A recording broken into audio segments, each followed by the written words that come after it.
দুইটি সংখ্যার অনুপাত দেওয়া আছে 5:8। ছোট সংখ্যাটি যদি 65 হয় তাহলে বড় সংখ্যাটি নির্ণয় করতে হবে। কিভাবে নির্ণয় করব? আমরা অনুপাত দুটি লিখব, এই যে 5:8 এখানে লিখব। লিখে 5 এবং 8-এর মধ্যে ছোট সংখ্যা হলো 5, তাহলে 5 বরাবর আমরা 65 লিখলাম, ছোট সংখ্যাটি 65।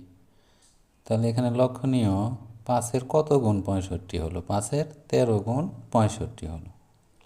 তাহলে 8-এরও 13 গুণ আমাদের বড় সংখ্যাটি হবে, কারণ 8 হলো বড় সংখ্যা।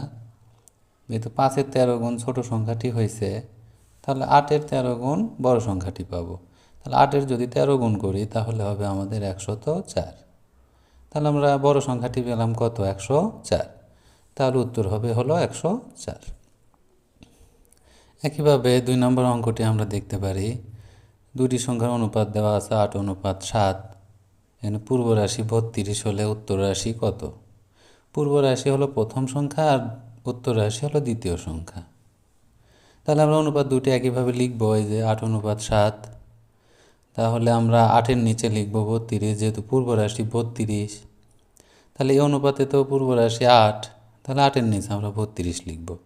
তাহলে 32, 8-এর কত গুণ 32 হলো?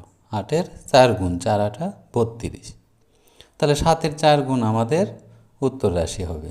তাহলে 7-এর 4 গুণ কত? 28। এই যে 28 হলো উত্তর রাশি, উত্তর হলো 28।